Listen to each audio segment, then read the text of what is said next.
미가서 6장 6절에서 8절 우리 한 목소리로 읽겠습니다. 내가 무엇을 가지고 여호와 앞에 나아가며 높으신 하나님께 경배할까? 번제물로 일련된 송아지를 가지고 그 앞에 나아갈까? 여호와께서 천천의 순양이나 만만의 강물 같은 기름을 기뻐하실까? 내 허물을 위하여 내 맏아들을 내 영혼의 죄로 말미암아 내 몸의 열매를 드릴까?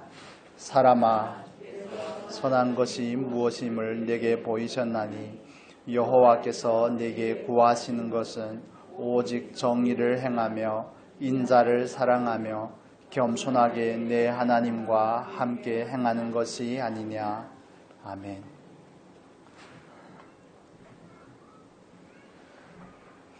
오늘 우리가 2026년 첫 예배로 신년 감사 예배로 함께하게 되었습니다. 새해 처음으로 만나신 분들이 계시기 때문에 우리 앞뒤 좌우에 인사하면 좋겠습니다. 새해 복 많이 받으십시오.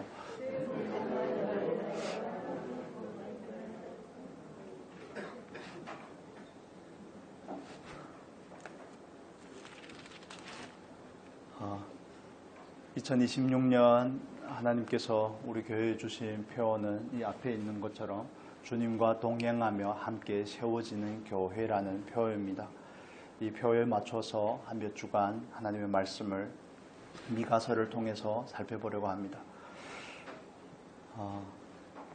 미가서의 본문의 말씀을 나누기에 앞서서 먼저 미가가 사역하던 그 시대적인 배경을 말씀을 드리겠습니다. 하나님의 모든 말씀은 시대적인 배경이나 어떤 상황에서 주어지는 겁니다. 상황이 없으면 하나님의 말씀도 없습니다.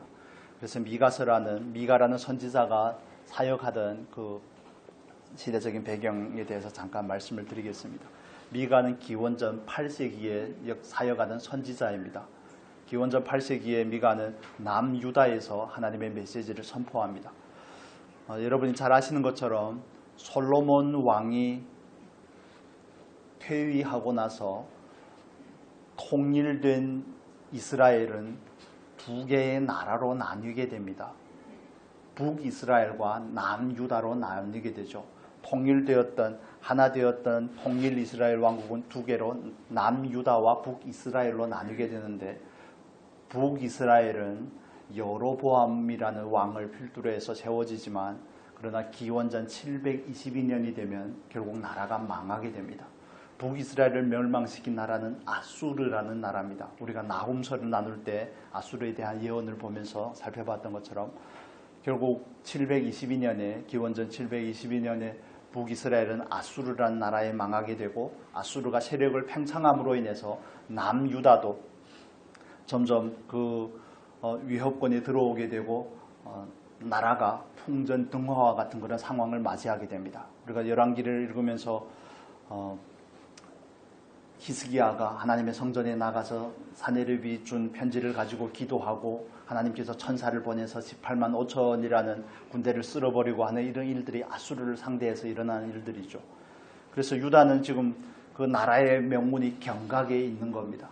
그런 와중에 하나님께서 미가라는 선지자를 보내서 외적으로는 아수르가 나라를 위협하고 있고 내적으로는 빈부의 격차가 극심해지고 양극화가 심해짐으로 인해서 부자들이 가난한 사람들을 압제하고 과부와 고아와 나그네들을 핍박하는 그런 상황들이 주어지고, 또 하나님을 향한 예배는 외적인 환경이 어렵고 내적으로 하나님의 말씀대로 살 수 없는 사회의 분위기라면 하나님을 향해서 바른 예배를 드려야 되는 것이 인지상정이 아니겠습니까? 그런데 그들이 드리는 예배는 그야말로 경건의 모양만 있는 예배였던 겁니다.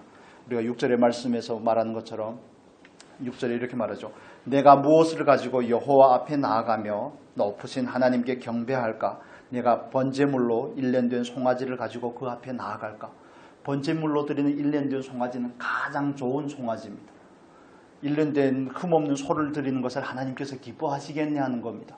가장 좋은 예물을 드린다고 하나님께서 그걸 받으시겠냐 하는 겁니다.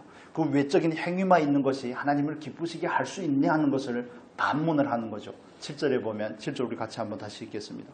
7절에 보면 이렇게 말합니다. 같이 읽겠습니다. 여호와께서 천천의 순양이나 만만의 강물 같은 기름을 기뻐하실까? 내 허물을 위하여 내 맏아들을 내 영혼의 죄로 말미암아 내 몸의 열매를 드릴까? 1년 된 송아지를 드리면 기뻐하겠느냐? 아니면 천천의 순양이나 만만의 강물 같은 기름은 가장 귀한 것이죠. 동물에게 있어서. 그걸 드린다면, 그걸 태워서 드린다면 하나님께서 그걸 받으시겠느냐고 반문을 하는 겁니다. 그걸 또 넘어서서 사람에게 있어서 가장 귀한 것이 맏아들이 아니겠습니까? 자기 생명보다 귀한 맏아들을 드린다고 하나님이 받겠느냐 하고 반문을 합니다. 그래서 하나님께서 원하시는 것은 예배에 있는 이런 외적인 요소들이 아니라는 겁니다. 외적인 아수르의 위협이 있고 이 시대가 지나치게 타락함으로 인해서 하나님의 본성과 어긋나는, 하나님의 관심은 늘 약자들에게 있는데, 나그네와 과부와 고아들에게 하나님의 관심은 있는데 가난한 자들을 압제하고 약자들을 무시하고 그들을 괴롭히는 그 사회적인 풍조에 대해서 예배, 형식적인 예배를 가지고 해결할 수 없음에 대해서 미가 선지자를 통해서 말하는 겁니다. 그래서 8절에는 이렇게 말하죠. 8절을 다시 한번 볼까요? 8절에 보면 사람아 주께서 선한 것이 무엇인지를 내게 보이셨나니 라고 말합니다. 주님께서 이미 선한 것이 무엇인지를 보였는데 세 가지를 말씀하시죠. 뭡니까? 오직 정의를 행하는 것, 또 뭡니까? 인자를 사랑하는 것. 인자를 사랑한다는 것은 너그러운 마음을 가지는 걸 말합니다. 또 그리고 겸손하게 하나님과 함께 하는 것을 말합니다. 여러분, 우리는 하나님을 위해서 지음받은 존재라는 사실을 여러분 믿으십니까? 하나님께서 이스라엘 백성들을 애굽에서 구원해내시고 통일 이스라엘이라는 나라를 세우시고 가나안 땅을 그들에게 유업으로 주시고, 하나님은 이스라엘 백성들을 향해서 기대가 있습니다. 하나님의 목적하심이 있습니다. 성경에서 이걸 선이라고 말합니다. 선이 무슨 뜻인지에 대해서 먼저 설명을 드리겠습니다. 선이 무엇인지를 우리가 먼저 알아야지 그 선을 따라 행하고자 하고, 그 선을 따라 행하고자 할 때 우리는 하나님과 동행함의 필요를 느끼게 되는 겁니다. 하나님이 선하시고 하나님께서 원하시는 선이 무엇인지, 정의를 행하고 인자를 사랑하고 라는 그 내용을 아는 것만으로 부족하고, 그걸 행하기 위해서 우리에게는 하나님과 동행하는 삶이 필요한 겁니다. 여러분, 이 흐름이 이해가 되셨으면 좋겠습니다. 이 본문을 제가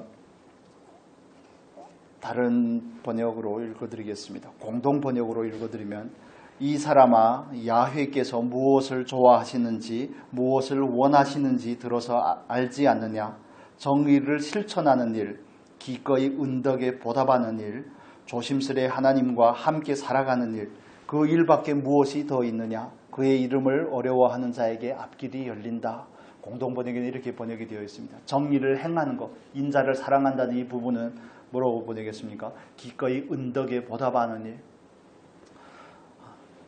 그래서 우리가 정의를 행하고, 여기서 말하는 인자는 헤세드라는 단어입니다. 이 한 단어를 그 여러 가지의 의미를 포함하고 있어서 한마디의 단어로 묘사하기는 지극히 어려운 단어지만, 자비, 인자, 사랑, 신실함, 이런 모든 단어를 통틀어서 표현하는 단어가 인자라는 단어인데, 그런 것들을 행하기 위해서 우리에게 우선되는 것은 하나님의 선이 무엇인지, 하나님께서 왜 우리를 선을 행하는 자로 부르셨는지에 대해서 먼저 이해를 하고 나서 그 선을 행하기 위해서 우리는 하나님과 동행하는 삶이 전제가 될 때, 그 삶의 열매로 정의를 행하고 인자를 사랑하는 그 열매들이 자연스럽게 나타나는 게 되는 겁니다.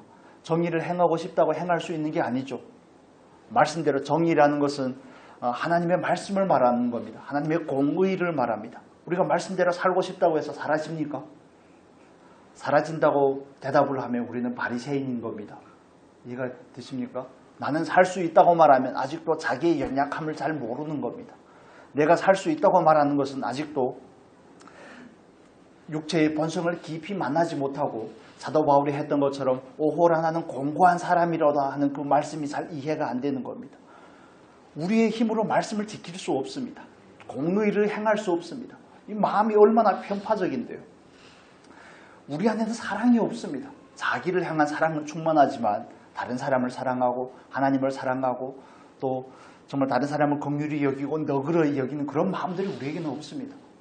늘 자기 사랑에 급급하고, 하나님께서 새 계명을 주셔서 우리로 하여금 서로 사랑하라고 하셨지만 우리는 그 사랑에는 육체의 본성이 늘 뒷전이죠.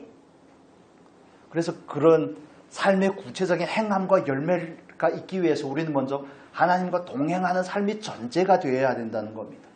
선이 무엇인지를 알고 선에 담긴 하나님의 의도를 알고 하나님과 동행하는 삶이 구비가 되었을 때 온전하지는 않지만 그 필요한 조건들이 만족이 되었을 때 저와 여러분의 삶을 통해서 공의라는 삶, 정의로운 삶이 자연스럽게 구현이 되는 겁니다. 여러분, 하나님의 말씀대로 살아드리는 것은 지극히 자연스러운 일입니다. 억지로 하는 게 아닙니다. 주의 계명은 우리에게 무거운 것이 아니로다라고 요한 사도가 표현한 것과 마찬가지입니다. 그래서 저와 여러분 안에서 하나님의 선이 무엇인지를 분명히 알고 그 목적 안에서 어떻게 하면 하나님과 동행할 수 있는지, 하나님과 동행하면서 우리가 구체적으로 실행해야 되는 정의와 사랑은 무엇인지, 인자가 무엇인지에 대해서 몇 주에 걸쳐서 살펴보려고 합니다.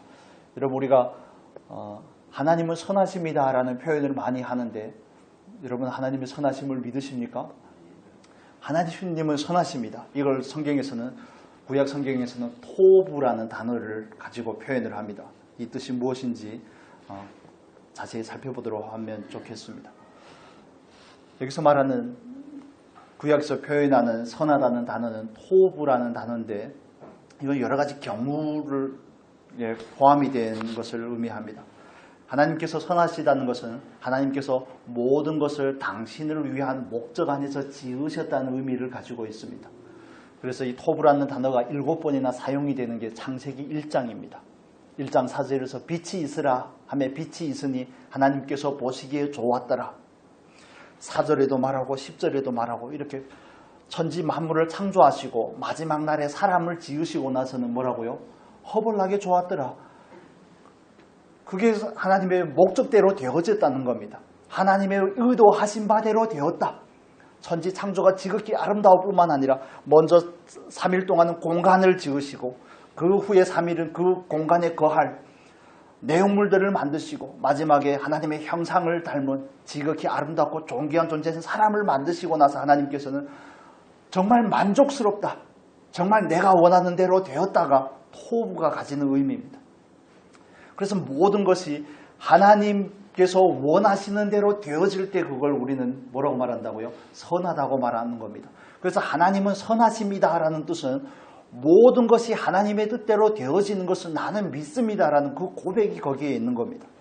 그래서 하나님은 선하셔서 언제나 우리를 망가뜨리고 파괴하는 쪽으로 인도해 가시는 분이 아니라 우리를 살리고 살려서 하나님께서 원하시는 지으심의 목적을 따라 우리를 인도해 가시는 것이 선하신 하나님께서 하시는 일입니다. 그래서 그 상황 안에서 그런 하나님 앞에서 우리는 이렇게 고백해야 되겠죠. 우리의 상황이 좋든 나쁘든 우리가 고난을 만났든 아니면 평탄한 삶을 누리고 있든 우리는 하나님을 향하여서 나에게 주신 것이 가장 좋은 것입니다. 하나님은 언제나 옳으십니다 라고 고백하는 것이 그 선하신 하나님을 믿는 저와 여러분의 믿음인 겁니다. 하나님은 선하십니다.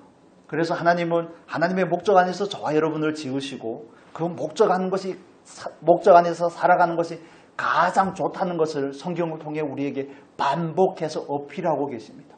반복해서 말씀하고 계십니다. 우리 대표적인 성경 말씀을 몇 구절 찾아보면 좋겠습니다. 마태복음 7장의 말씀을 찾아보겠습니다. 마태복음 7장 11절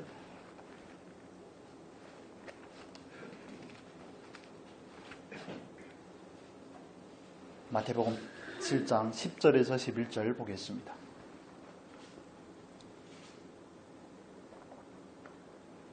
같이 읽겠습니다. 9절부터 읽겠습니다. 너희 중에 누가 아들이 떡을 달라 하는데 돌을 주며 생선을 달라 하는데 뱀을 줄 사람이 있겠느냐? 너희가 악한 자라도 좋은 것으로 자식에게 줄 줄 알거든 하물며 하늘에 계신 너희 아버지께서 구하는 자에게 좋은 것으로 주시지 않겠느냐? 여기에서 말하는 좋은 것, 신약에서 표현하는 토부라는 것과 똑같은 의미를 가진 칼로스라는 단어입니다. 구약에서는 토부라는 히브리어를 사용하고 신약에서는 칼로스, 좋은 것을 주시지 않겠느냐? 우리가 볼 때는 좋지 않을 수 있다는 겁니다. 우리가 볼 때는 돌 같고, 우리가 볼 때는 생선이 아니라 뱀 같고, 우리가 만난 상황이나 우리에게 주어진 조건이나 우리에게 주어진 모든 것들에 대해서 우리는 타락한 죄인의 시각으로 자꾸 바라보기 때문에, 그 본성 안에서, 욕망 안에서 바라보기 때문에 마음에 들지 않을 때가 있더라는 겁니다. 한두 가지가 아니죠. 이것저것이 다 마음에 안 들 때가 있습니다. 그렇지만 하나님은 선하십니다라는 그 믿음 안에서 바라볼 때 모든 것은 다 좋은 것이라는 겁니다. 여러분, 구체적으로 얘기를 해볼까요? 여러분은 하나님께서 여러분에게 주신 그 상황에 대해서 만족하십니까? 이유가 어떻게 되었든, 어떤 인과관계를 따라서 이런 상황이 주어졌든 그 부분에 대해서 만족을 합니까? 아멘이라고 말합니까? 하나님은 선하시다라고 고백하실 수 있습니까? 이렇게 적용을 해보면 우리는 우리의 일상을 살아가면서 하나님은 선하십니다, 절대적인 주권이 하나님께 있습니다 라는 고백에 대해서 굉장히 인색하고 때로는 믿음이 부재한 것을 알 수가 있습니다. 하나님은 선하십니다. 그분의 본성입니다. 그래서 하나님은 선하시기 때문에 저와 여러분을 향하여서 선을 행할 수밖에 없습니다. 다른 것을 행할 수 없습니다. 악을 행할 수 없습니다. 하나님의 목적과 어긋나는 일을 저와 여러분의 삶에서 하실 수 없습니다. 하나님은. 그게 하나님의 속성입니다. 그렇다면 우리가 하나님께서 선하신 하나님이라는 사실을 알았다면 우리의 삶에서도 하나님은 선하십니다라고 고백하는 자리로 우리가 나아가야 되죠. 그 자리로 성장해야 되고 그런 믿음을 소유한 저와 여러분이 되어야 되는 겁니다. 왜 하나님은 나를 이렇게 지으셨습니까? 조금 더 늘려놓으시지. 이렇게 그냥 아슬아슬하게 모든 것을 이렇게 아슬아슬하게 키도 아슬아슬하게 주어진 상황도 물질적인 부분도 아슬아슬하게 이렇게 만드시는지 좀 넉넉하고 여유 있게 하시면 얼마나 좋겠습니까? 외모도 신체에 관한 부분도 우리가 처한 상황도 삶의 여러 가지 관계와 여건들에 대해서도 우리는 욕망 안에서 이 본성적인 욕망 안에서 우리의 원함이 있습니다. 자녀들도 잘 되고 건강하기도 하고 형통하기도 하고 모든 것이 술술술술 잘 풀리면 좋겠는 게 우리가 욕망 안에서 가지는 겁니다. 욕망 안에서 가지기 때문에 그건 소원이 아닙니다. 그건 그야말로 욕심의 발로입니다. 욕심의 결과이죠. 그러나 우리가 하나님의 선하심 안에서 들어가서 볼 때 하나님께서 저와 여러분에게 하신 모든 일들이 과분합니다라고 고백을 하는 게 하나님의 선하심을 아는 사람의 표현인 겁니다. 과분합니다. 하나님. 저에게 이런 남편이 있는 거 과분합니다. 저에게 이런 아내가 있고 이런 자녀들이 있는 거 과분합니다. 제가 하나님 앞에서 이렇게 하나님께서 주신 직장을 따라서 이 정도의 월급을 받고 생계를 유지하고 가정을 돌볼 수 있는 거 과분합니다. 이 나이가 되었는데 이토록 건강한 거 과분합니다. 우리는 늘 욕망 안에서 다른 사람과 비교 가운데서 바라보기 때문에 그 과분한 은혜를 소홀히 여깁니다. 가볍게 여깁니다. 과분하지 않습니까? 하나님께서 저와 여러분에게 과분하고 넘치는 은혜를 주시지 않습니까? 그 부분에 대해서 아멘이 선뜻 안 되신다면 내 안에 그걸 가로막고 있는 것들이 너무 많다는 사실을 깨달으시기를 바랍니다. 내 안에 하나님께서 우리에게 주신 그 선함과 충돌이 되는 그 욕망들이 너무 많다는 것을, 다른 사람은 예수를 믿는데 잘 되기만 하더만 나는 왜 예수를 믿는데 잘 안 되는가, 이런 건 전혀 진리적인 표현이 아닙니다. 하나님께서 알아서 하시지 않겠습니까? 그 사람은 주실 만하기 때문에 하나님께서 주시는 것이고, 또 우리에게는 때론 제한이 있을 때면 제한할 수밖에 없기 때문에 제한한다는 사실을 이해를 하셔야 됩니다. 여러분, 우리가 예수를 믿게 된 계기, 물론 모태신앙이신 분들도 계시지만 인생의 어느 시점에 하나님께로 돌아오신 경우에는 많은 경우에는 고난이 전제가 되었을 겁니다. 어려움을 만났기 때문에, 고난 때문에 정말 주여 나를 긍휼히 여겨 주시옵소서, 정말 지푸라기를 잡는 심정으로 하나님께 나왔고 신앙을 꺾게 가지게 되었을 겁니다. 이건 절대적인 하나님의 은혜고 선물이죠. 모든 것이 형통하고 모든 것이 잘 된다면 시편에서 말하는 것처럼 악인들에 대해서 묘사하지 않습니까? 악인들은 몸도 건강하고 돈도 잘 벌고 못된 짓은 골라가면서 하는데 모든 일이 형통하고, 그러니까 기자가 그 악인들을 보면서 부해가 치밀어 오르는 겁니다. 하나님 과연 살아계신 게 맞습니까? 하나님 지금 뭘 하고 계십니까? 저 악인들을 당장 잡아가시지 않고 뭘 하십니까? 그렇게 우리가 이 세상을 살아가면서 가지는 불만이 있죠. 우리 안에서 생기는 불편함입니다. 하나님의 일하심에 대해서 불편함입니다. 그런데 그가 하나님 앞에 나아가서야 비로소 깨닫게 되는 겁니다. 악인의 결말이 뭐라는 거요? 멸망이라는 사실을. 악인의 결론은 사망이라는 사실. 그들은 정말 반딧불과 같이 안개와 같이 잠깐 인생 안에서 누리고 영원히 없다는 사실을 비로소 깨닫게 되는 겁니다. 여러분, 우리가 하나님이 선하심을 한다면 하나님께서 저와 여러분에게 하시는 모든 일에 있어서 뭉뚱그려서 아멘을 하지 마시고 자세하게 쪼개서 삶에서 조목조목 쪼개서 아멘으로 받아보시는 연습을 해보시기를 축복합니다. 이건 신앙에 있어서 굉장히 중요한 부분입니다. 자녀가 별로 여의치 않고 마음에 들지 않고 다른 사람의 마음에 들지만 내 마음에 들지 않는다면 나는 왜 마음에 들지 않는가? 나는 자녀를 향해서 어떤 기준을 가지고 있는가? 예를 드는 겁니다. 다른 자녀와 왜 자꾸 비교하는가? 거기에는 많은 요소들의 산재해 있습니다. 많은 욕망과 연관된 요소들이 가득 차 있는 겁니다. 일단 나는 자녀를 내 자녀라고 생각을 합니다. 자녀의 출세를 나의 명예가 드러나는 일종의 통로라고 수단이라고 생각을 하는 겁니다. 여러 가지 요소들이 거기에 있습니다. 자녀를 통해서 나는 내가 영달한 삶을 얻고 내 명예가 높아지기를 원한다는 그런 생각들이 암암리에 거기에 있는 것입니다. 내 자녀인 줄 알기 때문에 소유하고 싶어하고 내 자녀인 줄 알기 때문에 하나님의 뜻과는 상관이 없어도 괜찮은데 이 세상에서 좀 잘 됐으면 좋겠는 그런 욕망들이 우리 안에 산재해 있는 겁니다. 다른 가정의 자녀들과 자꾸 비교하다 보니 내 안에는 터무니없는 욕망에서 시작된 높은 기준을 가지고 자녀를 바라보니 사랑할 구석이 있습니까? 사사건건 시비거리고 마음에 안 드는 것이 투성인데 아니 우리는 하나님의 자녀를 위탁받은 존재입니다.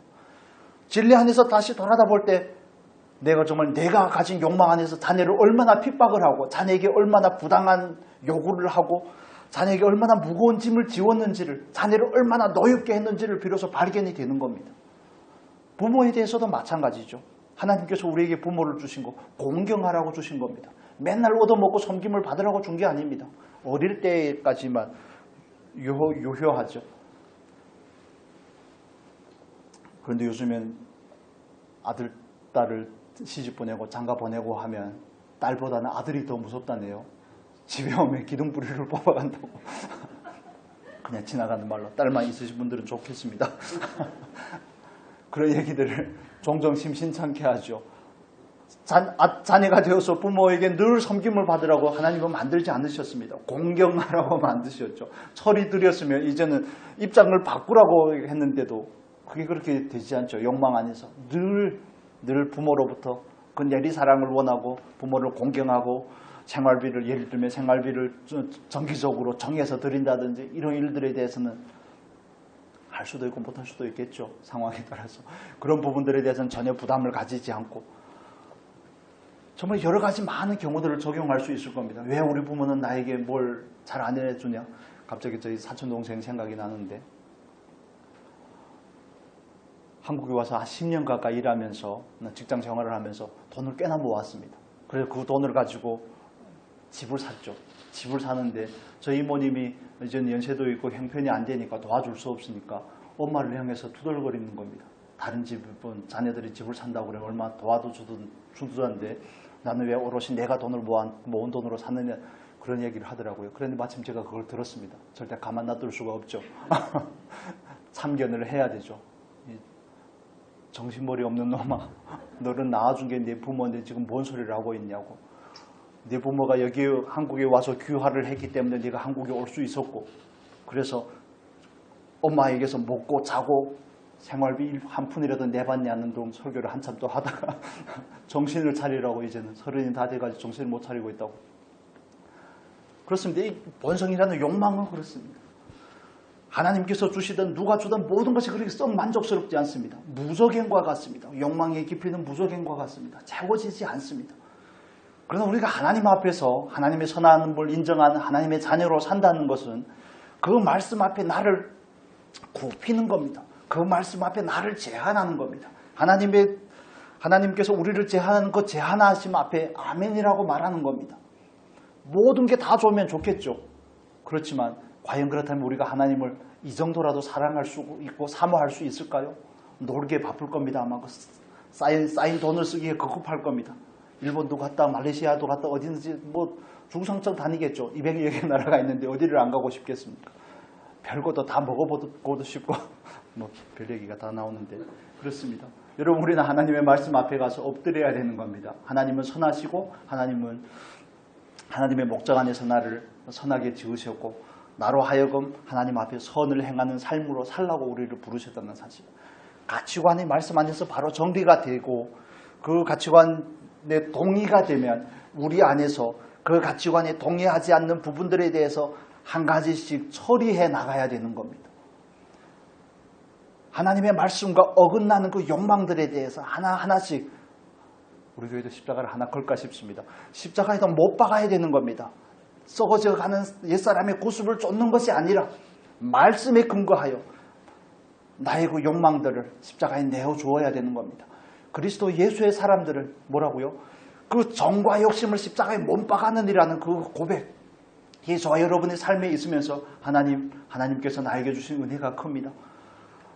믿어지지 않으면 고백이라도 하셔야 됩니다. 믿음을 가지고 고백을 하다 보면 그 말씀이 저와 여러분에게 실제가 될 줄로 믿습니다. 말씀은 그토록 능력이 있습니다. 말씀은 우리가 생각할 수 없는 놀라운 파워를 가지고 있습니다. 생명력이 있습니다. 그래서 우리가 하나님 앞에서 하나님은 선하십니다라는 그 고백의 새해는 조금 더 깊어지면 좋겠습니다. 폭이 조금 더 넓어지면 좋겠습니다. 그 고백이 조금 더 진했으면 좋겠습니다. 늘 그냥 대충 하는 고백이 아니라 뭉퉁그리 하는 고백이 아니라 삶에서 작은 부분에서 정말 미세한 부분에서까지 하나님 앞에 굴복이 되는 연습을 하는 복된 새해가 되었으면 좋겠습니다. 하나님은 선하셔서 그 선하심을 따라 우리를 만드셨습니다. 그리고 우리에게 기대하는 바가 있죠. 우리 마태복음 찾으셨으니 5장 16절 같이 보겠습니다. 5장 16절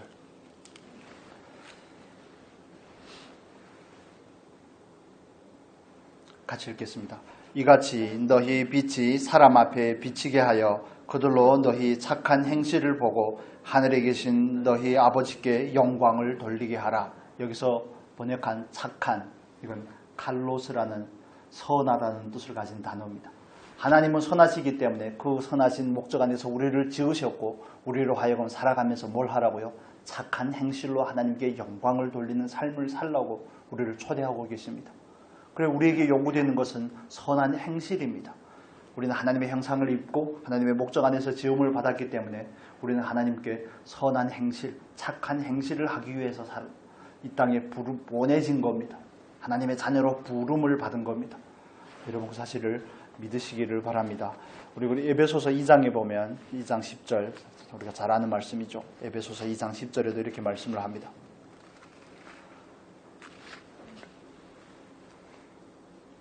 같이 읽겠습니다. 에베소서 2장 10절 같이 읽겠습니다. 우리는 그가 만드신 바라 그리스도 예수 안에서 선한 일을 위하여 지으심을 받은 자니 이 일은 하나님이 전에 예비하사 우리로 그 가운데서 행하게 하려 하심이니라.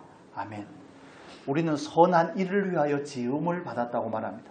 우리에게 삶의 목적에 대해서 말씀해 주는 겁니다. 우리를 지으심의 목적, 즉 하나님께서 우리를 지으신 그 목적에 부합하게 사는 게 저와 여러분이 해야 될 일입니다. 하나님께 영광 돌리는 삶으로 이 세상에서 또 선을 행하면서 사는 것이 저와 여러분을 부르신 하나님의 목적이라는 겁니다.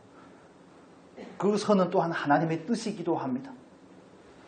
그래서 로마서의 말씀에 보면 이렇게 말합니다. 잘 아시는 말씀인데 찾으면 좋겠습니다. 로마서 8장 28절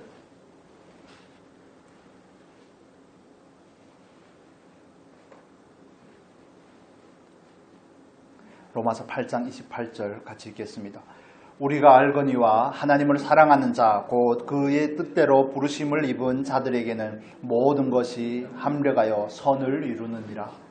그렇습니다. 하나님을 사랑하는 자 곧 그 뜻대로 부르심을 입은 자들에게는 모든 것이 합력하여 뭘 이룬다고요? 선을 이루느니라.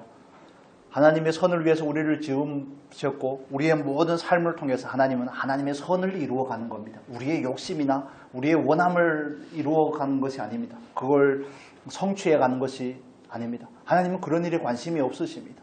우리가 하나님의 선을 쫓을 때 하나님의 선하신 목적 안에서 선을 행하는 삶으로 살고자 마음을 정하고 그걸 쫓아가고자 할 때 저와 여러분의 삶에는 형통이 선물로 주어지는 겁니다. 자연스러운 결과로 저와 여러분에게 그냥 따라오는 겁니다. 은행에 적금을 하면 뭐가 따라옵니까? 이자가 따라오는 것과 마찬가지입니다. 그냥 그건 따라오는 삶입니다. 우리가 추구한다고 해서 얻어지는 삶이 아니라 먼저 그의 나라와 그의 의를 구하면 하나님께서 저와 여러분의 일상을 책임진다는 것이 성경이 우리에게 가르치는 말씀이죠. 우리가 먼저 하나님을 생각하고 하나님의 목적에 내 목적을 두고 하나님의 근심하는 바를 따라서 근심을 하면 하나님께서 우리의 삶을 온전히 주관하고 맡아주신다는 것이 성경을 통해서 우리에게 반복해서 가르치는 부분입니다. 그렇다면 우리는 이 순서에 대해서 바르게 정렬을 할 필요가 있습니다. 하나님의 선에 대해서 먼저 동의하고 그 목적대로 살고자 하는 마음가짐을 먼저 가지셔야 됩니다. 이걸 다니엘의 표현을 따르면 뭡니까? 마음의 뜻을 정하는 겁니다. 하나님은 선하시기 때문에 하나님의 선하심을 따라 이 세상을 선을 행하며 살겠습니다 라는 그 뜻을 먼저 마음에 정하시기를 바랍니다. 그 마음의 뜻을 정해야지 넘어졌더라도 다시 일어날 수 있습니다. 뜻을 정한다는 것은 신앙에 있어서 코어와 같은 겁니다. 중심과 같은 겁니다. 오뚜기가 넘어지면 어떻게 다시 일어날 수 있습니까? 그 무게중심이 있기 때문에 다시 일어날 수 있습니다. 의인은 7번 넘어질지라도 다시 일어나려니와 악인은 망하리라고 말씀을 하죠. 잠언서에서. 의인이 다시 일어날 수 있는 이유가 어디에 있습니까? 진리를 행하다 실패했는데, 말씀대로 살고자 하다가 실패했는데 다시 일어날 수 있는 이유는 그에게는 확고한 중심이 있기 때문에 그렇습니다. 실패할지라도 나는 하나님의 말씀대로 다시 살겠습니다. 실패할지라도 다시 일어날 수 있는 용기는 거기에서 나오는 겁니다. 그래서 우리의 삶에 가끔씩 방향을 잃어버리고 목적을 잃어버리고 흐지부지하게 되는 이유는, 방황하게 되는 이유는 우리가 마음의 뜻을 정하지 않기 때문에 그렇습니다. 하나님의 선을 위해서 살겠습니다 하는 이 마음을 정하고 난 다음에야 어떻게 선을 따라서 살 수 있습니까? 라는 구체적인 옵션들을 해결해야 되는 문제가 주어지는 겁니다. 그런데 마음도 정하지 않으면 그냥 하나님 앞에 나와서 말씀을 들을 때 잠깐 동의했다가 집에 가면 또 동의가 안 된다니까요. 금방 내려놓아집니다. 그래서 그 말씀에 동의가 되면 동의할 수 있기 위해서 우리의 마음을 열어야 될 뿐더러 그 말씀이 동의가 되면 그 말씀을 붙잡고 하나님 앞에서 기도하는 과정이 필요한 겁니다. 날마다 반복해서 되새김질하는 과정이 필요한 겁니다. 그래야지 그 중심이 흔들리지 않습니다.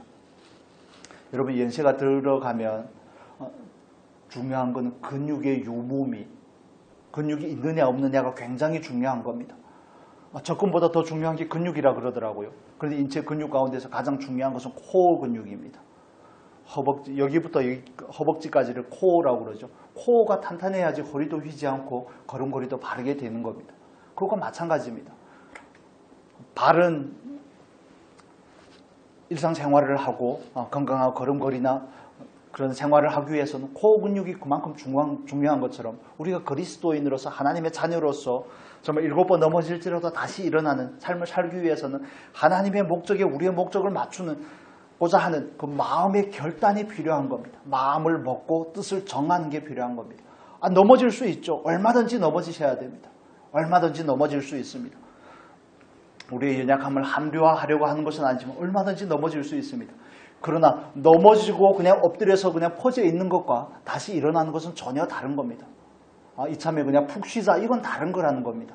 광야를 가더라도 광야길을 걷는 이스라엘 백성들에게도 하루하루 하나님이 주시는 은혜를 따라서 그들은 하루 중에 하루를 사는 겁니다. 그것과 마찬가지입니다. 오늘 하루 제대로 살든지 넘어지든지 하면 또 다시 일어나서 내일을 준비하는 것이 저와 여러분에게 주어진 일상입니다. 넘어지는 것을 두려워하지 마시고 어떻게 일어날까? 나는 왜 일어나지 못할까? 왜 일어나려고 하지 않을까에 대해서 먼저 생각을 해보셔야 됩니다. 마음의 뜻을 정하실 수 있기를 축복합니다. 하나님, 그렇습니다. 하나님께서 선하신 하나님이시고 그 선하신 목적 안에서 나를 짓고 이 땅에 보내셨는데 이 땅을 살아가는 동안 나는 하나님을 위해서 선을 행하면서 살겠습니다. 하나님의 목적에 부합한 삶을 살겠습니다. 정말 하나님을 사랑하는 자, 그 뜻대로 부르심을 모든 자들에게 하나님의 뜻이 이루어진다고 하는데 나는 여태껏 내 뜻을 이루려고 내 목적을 위해서 살아왔습니다. 그런데 내 삶에는 고난이 연속이었습니다. 하나님, 이제는 내가 바르게 깨닫고 하나님의 뜻을 따라 살고자 하는 마음가짐을 가지고 다시 뜻을 정하겠습니다. 하나님, 저를 도와주십시오. 제 삶을 통하여서 하나님의 목적이 이루어질 수 있도록 하나님, 저를 도와주십시오. 그게 저와 여러분의 고백이 되어야 되는 겁니다. 우리가 마태복음 하루에 한 장씩 읽고 묵상하기로 하지 않았습니까? 마태복음 1장을 보면서 마음에 와서 많이 닿는 1장, 2장을 묵상하면서 많이 와 닿는 부분이 있었습니다. 요셉이 얼마나 부러운지, 그 삶을 통해서 하나님의 예언의 말씀이 이루어지지 않습니까? 그것보다 더 놀라운 일이 어디에 있겠습니까? 700여 년 전 이사야를 통해 예언했던 그 예언이 요셉을 통하여서 이루어지는 겁니다. 다윗의 후손으로 살지만, 다윗의 후손이지만 이제는 과거의 영광은 없고 갈릴리 촌동네에서 나사렛이라는 촌동네에서 묵묵히 살아가는 그 요셉을 통해서 하나님의 뜻이 이루어지더라는 겁니다. 요셉이 어떤 사람이기에 그렇습니까? 성경은 의로운 사람이라고 말합니다. 말씀을 따라 살기를 힘쓰는 사람이 요셉이라고 말합니다. 그래서 하나님은 하나님의 뜻을 이 땅 가운데 이루시기를 위해서 그런 통로들을 찾아가는 겁니다. 요셉을 찾으시고 마리아를 찾는 겁니다. 동정녀 마리아에게 찾아가 천사가 말하죠.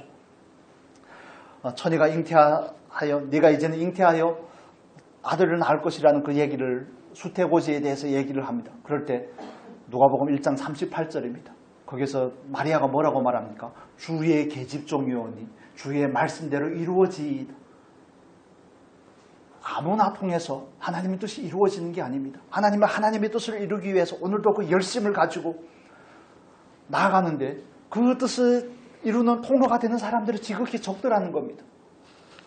오늘도 하나님은 하나님의 목적을 따라서 이 세상을 운행하고 계시고 저와 여러분의 생사 화복을 주장하고 계시는데 우리의 삶 가운데서 하나님의 목적을 이루기를 원하시는데 그 뜻에 동조하고 협력하는 자들이 많지 않더라는 겁니다.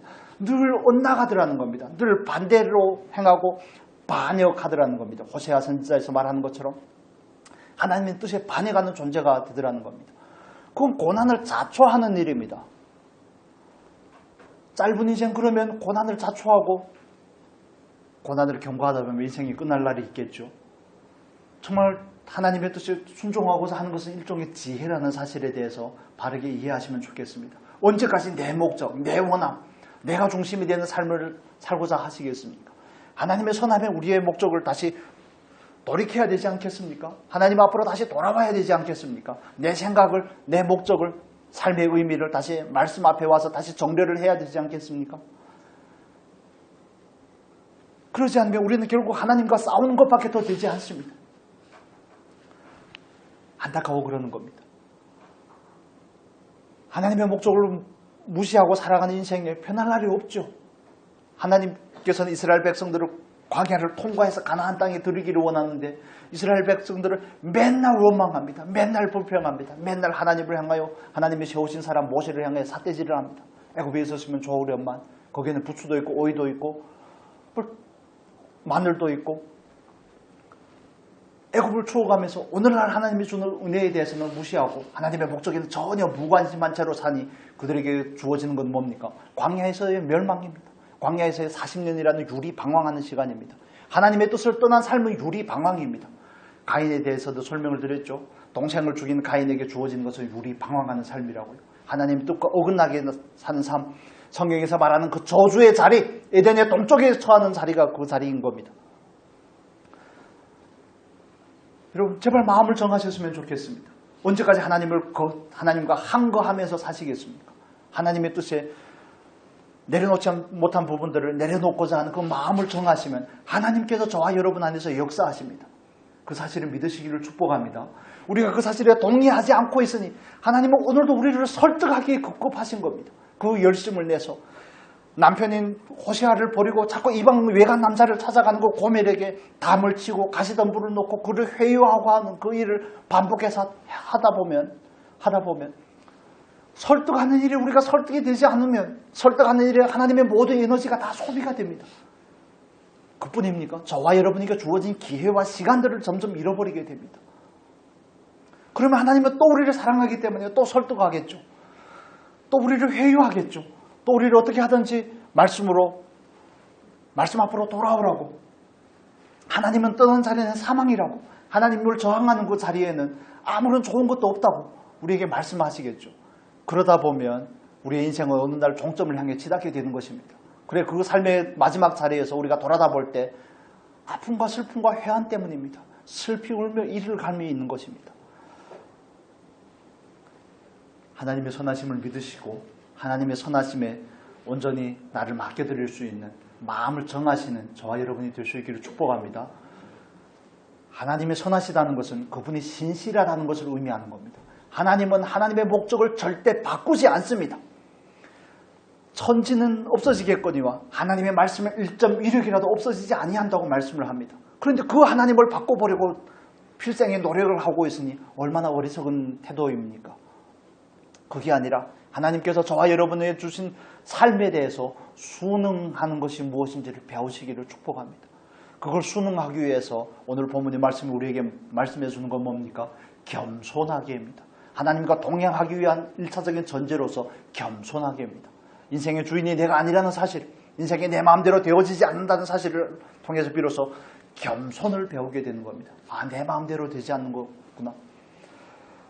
정말 하나님께서 지켜주지 않으시면 파수꾼의 경성함에, 성을 지키는 파수꾼의 경성함에 허사하고 하나님께서 집을 세우지 않으신다면 내가 집을 세우고자 하는 수고도 헛되구나. 교회도 마찬가지입니다. 하나님께서 교회를 축복하지 않으신다면 교회를 향한 우리의 모든 원함이 뭔 의미가 있겠습니까? 여러분의 삶을 경영함에 있어서도 그렇지 않습니까? 하나님께서 내 편이 되지 않는데 뭐가 그렇게 잘 굴러가겠습니까? 그래서 하나님께서 내 편이 되게 하기 위해서, 하나님과 동행하는 삶을 위해서, 선을 행하는 삶을 위해서 우리에게 필요한 것은 1차적으로 겸손한 마음입니다. 겸손은 뭐라고 우리가 나누었습니까? 겸손은 내가 누구인지를 아는 것이라고 나누었죠. 우리는 미흡한 존재입니다. 창세기 2장의 말씀을 나눌 때도 말씀을 드렸던 것처럼 우리는 그냥 먼지에 불과한 존재였습니다. 먼지에 불과한 존재였는데 하나님께서 우리에게 하나님의 생명을 주셨습니다. 우리에게 삶의 의미를 주셨습니다. 삶을 살아가며 공과를 주셨습니다. 은혜를 주신 것이죠. 그렇다면 우리는 그 기대와 하나님의 목적과 그 은혜에 부응하는 삶을 살고자 날마다 묵상하는 자리에 있어야 됩니다. 생각을 해야 됩니다. 오늘 나에게 주신 이 삶의 의미를 나는 어떻게 살아낼 것인가? 하나님을 위하여, 하나님의 나라를 위하여. 그런 하나님 앞에서의 그 처절한 고민들이, 애통함이, 말씀을 붙잡고 어떻게 하든지 하나님의 말씀대로 살고자 하는 우리의 그 소원들이, 그 열심에 하나님은 축복하시는 겁니다. 그 열심이 나를 바꾸는 게 아니라 그 열심에 하나님께서 우리에게 은혜를 베푸시는구나. 내가 정말 원하는구나. 내가 정말 원하는구나. 내가 도와줄게. 그러기 위해서 성령을 저와 여러분에게 보내신 게 아니겠습니까? 우리가 진리를 위해서 살 수는 없지만 살고자 할 때, 그 소원에, 하나님께서 우리에게 주신 그 거룩한 소원에 동의해서 살고자 할 때, 하나님 살 수 없는 건 알지만 모션이라도 취하겠습니다. 살고자 하겠습니다. 하나님 저를 도와주십시오. 그게 저와 여러분의 기도입니다. 저와 여러분의 하나님을 향한 갈망입니다. 1차적으로 겸손에 대해서 말씀을 드렸습니다. 여러분 하나님 앞에서 겸손한 마음을 가지실 수 있기를 축복합니다. 하나님께서 그 겸손하다는 것은 하나님께서 나에게 주신 모든 상황에 있어서 아멘이라고 말하는 겁니다. 하나님 잘하셨습니다. 하나님 잘하셨습니다. 마태복음에서 예수님께서 말씀하는 것처럼 옳소이다. 이 모든 것이 뭐라고요? 하나님의 뜻입니다. 마태복음 11장에서 말씀하시는 것처럼 그렇습니다. 두로와 시돈과 같은 이방 땅에서 예수님께서 그렇게 많은 기적과 이적들을 행하셨으면 이방 사람들도 다 회개를 했을 텐데 가버나움이고 베세다고 예수님이 사역의 주거지로 삼고 반복되는 이적과 기적을 일으키는 그 동네 사람들이 전혀 회개할 기미를 보이지 않습니다. 이방인들 같아도 회개를 했을 텐데 자칭 아브라함의 후손이고 하나님의 자녀라고 하는 그 무리들이 회개하지 않을 때 예수님은 일말의 불평도 없습니다. 하나님 정말 잘하셨습니다. 이게 하나님의 뜻입니다. 하나님께서 이사야를 통해서 말씀하신 말씀이 드디어 이루어지는 것을 내가 봅니다. 뭐라고요? 듣기는 들으나 회개하지 않는 것. 회개하지 않는 것. 여러분, 저와 여러분에게도 그 마음이 있었으면 좋겠습니다. 저들 말씀을 준비하면서 저의 삶을 하나하나씩 조목조목 낱낱이 살펴보면서 하나님의 선하심에 굴복이 되지 않은 부분이 너무 많다는 사실을 다시 한번 발견하게 됩니다. 언짢고 불평할 만한 것들이 얼마나 많은지 내색은 하지 않지만 여러분 앞에서 어떻게 내색을 하겠습니까? 믿음이 좋은 척 하겠지만 경건한 척 하겠지만 근데 하나님 앞에서는 그게 아니더라고요. 새벽에 일어나면 잠이 안 옵니다. 새벽에 일어나면 그것 때문에 고민이 됩니다. 어떻게 설교할까도 굉장히 큰 고민이지만 그 그것 때문에 고민이 됩니다. 새해를 주셨는데 어떻게 이 새해를 그래도 하나님의 기대에 좀 부응하게 살 것인가? 그 선을 따라서 살 것인가? 어떻게 하면 살아드릴 수 있을 것인가 하는 이런 고민들이 생기는 것이죠. 그래서 우리가 하나님 앞에서 겸손한 자리로 다시 내려가서 하나님 맞습니다 라고 고백하고 나서 그 고백에 거슬리는 그런 부분들은 다시 씨름해야 되는 것이고 십자가에 내려놓아야 되는 것이고 십자가에 못 박아야 되는 것이고 하나님을 의뢰해야 되는 것이고 주님께 맡겨야 되는 것이고 이런 부분들에 있어서 환경을 바꾸려고 하는 것이 아니라 나를 바꾸려고 해야 된다는 사실에 동의하는 것을 의미하는 겁니다. 하나님께서 하신 일이 맞습니다 라는 그 고백 이면에는 나를 바꾸겠습니다 하나님, 그 고백이 거기에 포함이 되는 겁니다. 하나님 왜 이따위로 하십니까가 아니라 하나님의 하신 일에 동의합니다. 그러면서 이제는 그 온전한 동의를 위해서 나를 바꾸겠습니다가 거기에 전제가 되어 있습니다. 뭐가 그렇게 잘났는지, 뭐가 그렇게 언짢은 것 투성인지, 마음에 안 드는 것 투성인지, 은혜를 주셔도 은혜인 줄은 모르고 하는 게 저와 여러분이 가진 육체의 본성에서 나오는 욕망이 하는 일들입니다. 이제는 욕망을 내려놓고 하나님 앞으로 나아가서 우리에게 주신 것들을 찾아보고 하나님 앞에 마음의 결단을 가지시기를 축복합니다. 2026년 첫 주일을 맞이하여 우리가 하나님 앞에 이런 마음들을 가져보시면 좋겠습니다. 그래서 그 하나님의 일하심에 있어서 아멘이라고 겸손하게 반응하실 수 있기를 바랍니다. 하나님의 선을 행하기 위해서 겸손이 전제가 될 뿐만 아니라 겸손이 1차적인 것이라고 말씀을 드렸죠. 한 가지만 더 살펴보고 다음 주에 이어서 나누겠습니다. 우리는 하나님의 선하신 목적을 따라서 마음을 정하고 살기 위해서는 겸손히 하나님과 동행을 해야 됩니다. 그 겸손이 전제가 된다면 또 하나님을 동행하기 위해서 우리에게 필요한 것은 아모스서 3장 3절에서 우리에게 말씀해 주고 있습니다. 아모스 3장 3절 보겠습니다. 구약 성경 요엘 뒤에 있죠. 아모스서 3장 3절 3장 3절 같이 읽겠습니다. 같이 읽겠습니다. 두 사람이 뜻이 같지 않은데 어찌 동행하겠으며, 이렇게 말합니다. 두 사람이 뜻이 같지 않은데 어찌 동행하겠으며, 동행하기 위한 두 번째 조건을 우리에게 말씀해 주고 있습니다. 뜻이 같아야 된다는 겁니다. 여기에서 말하는 것은 뜻을 하나님의 뜻이라고 표현을 하기보다는 방향의 일치함을 말하는 겁니다. 하나님과 내가 방향이 다른데 어떻게 동행할 수 있겠느냐라고 말하는 겁니다. 여러분, 우리는 결론적으로는 하나님의 방향을 쫓을 수밖에 없습니다. 그래서 우리의 방향을 버리고 하나님의 방향에 우리의 보조를 맞추기 위해서, 방향을 맞추기 위해서 우리에게 필요한 것들은 회개와 결단입니다. 회개하고 돌이켜서 다시 하나님 앞으로 돌아가는 애씀과 노력이 우리에게는 필요한 겁니다. 뜻이 같지 않으면 같은 방향을 바라보고 나아갈 수가 없습니다. 뜻이 같지 않으면 함께 할 수조차도 없습니다. 그래서 두 번째 조건으로는 우리에게 방향의 일치를 위해서 뭐라고요? 뜻이 같아야 된다고 말씀을 합니다. 하나님은 선하시고 저와 여러분에게 선을 기대하고 계신다는 사실을 믿으시기를 축복합니다. 우리는 선을 행하기 위해서 지음을 받았습니다. 그래서 날마다 하나님의 뜻이 무엇인지를 알고자 하고 뜻대로 살고자 마음을 정하시기를 축복합니다. 그리고 하나님 앞에서 정말 겸손히 하나님과 동행하고자 하십시오. 하나님의 뜻과 내 뜻이 일치하게끔 하기 위해서 하나님 앞에 기도의 자리로 나아가고 하나님께 아뢰십시오. 그래야지 하나님과 동행할 수 있고 하나님과 동행해야지 선을 이루는 삶을 살 수가 있습니다. 정말 한 주간도 말씀을 다시 묵상해 보시고 다시 들어보시고 하나님 앞에 결단하며 2026년을 시작하는 저와 여러분의 복된 삶이 될 수 있기를 축복합니다.